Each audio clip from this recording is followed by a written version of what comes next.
Chapter 56. Down, but not out. It's okay, Felix. At least you won the first game. I'm sitting on a bench outside the hall. Jake is bending down in front of me, talking to me like I'm a boxer that's just been knocked out. I've not actually been knocked out, but it just feels like it, because after winning the first game, I just got totally blown away in the second. I had my opponent in check after 12 moves, but then I lost concentration. It was his Doritos, I mumble. What? Jake turns his head to hear me above the babble. He kept munching on Doritos. What flavour? What? What flavour were they? Cool Original, Tangy Cheese or Heat Burst? Tangy, Jake. It doesn't matter what flavour they were. I push him away. It was just the crunchy noise he made when he ate them and the smell. We should get him disqualified, Mr. Keats. Jake, Mr. Keats sighs. I don't think he can get disqualified for crisp eating. Besides, this is only a blip. And even if it's not a blip, if it turns into something bigger, like a blob, says Jake. Jake, Rebecca's sitting next to me. You're really not helping. No, you're not, says Mr. Keats, pulling a £5 note out of his pocket. Go over there and get us a drink and some biscuits. I can't, says Jake. I'm his coach. He needs me. Besides, I thought we were supposed to get a proper lunch. I glower at Jake. How can he think of his stomach at a time like this? Okay, I'm going. Jake turns away. I think I'd better go with him. Mr. Keats glances at me, then at Rebecca.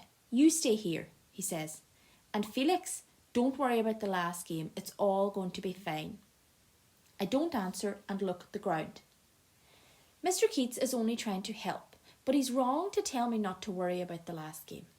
Grandad says we always have to analyse them so we can learn from our mistakes and not make them again. I run through the moves again in my head. Pawn to d4, pawn to g4, bishop to f7, knight to rustle, munch. It was like radio interference zapping through my head. Then the clock started counting down. Every second disappeared at the edge of my vision. 9:30, 29, 28, 27. Pawn to b4. Rook to h6. Rustle, munch. I was only a boy munching Doritos, but I couldn't concentrate. I started to sweat like someone had plugged my body into the mains. Munch. Checkmate. What? Checkmate. I hold out my palms. My hands are sweating now like they did in the game. How did I let it happen? I should have blocked out the munching, pretended I was playing a computer. But I bet the Mechanical Turk never ate Doritos. I shake my head slowly. Grandad will be disappointed. I imagine telling him I got knocked out in the first round. He'd smile and say it was all right, but his eyes would give it away. I'm sorry, Grandad, I mumble. I'm sorry. Hey, what are you saying sorry for? Rebecca's standing in front of me. Isn't it obvious? I'm going to get knocked out after 3 games. I don't tell her it's not losing the game that I'm worried about. It's about losing that feeling of being good at something for once in my life. I lean back and rest my head against the wall.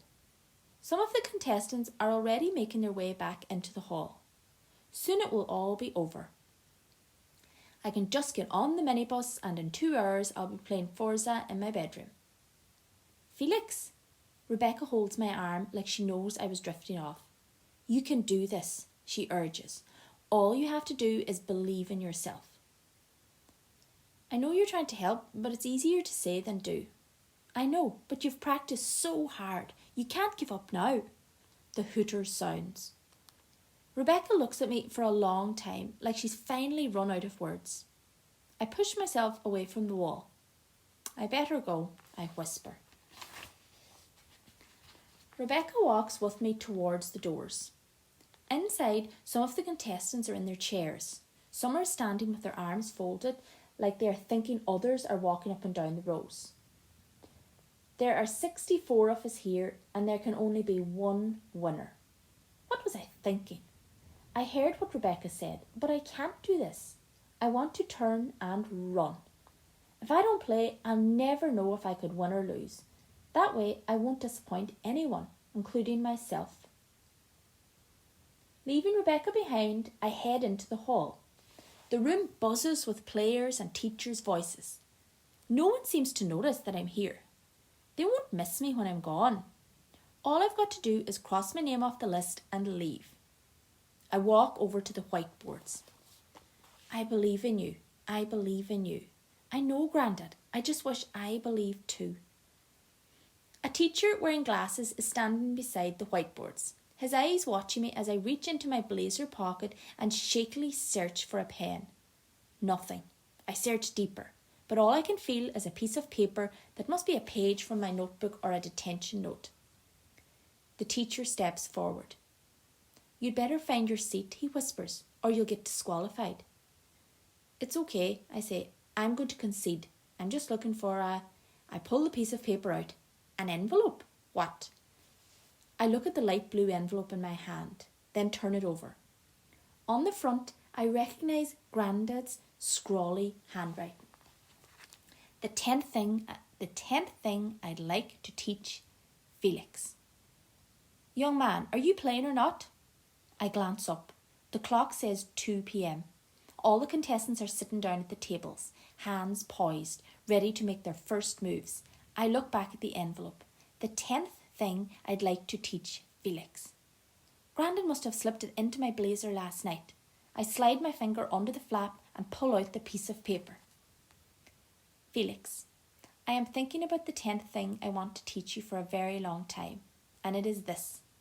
I frown. Something wrong? Asks the teacher. I don't know. It's a letter from my Grandad, but it doesn't make sense. I turn the paper over and smile.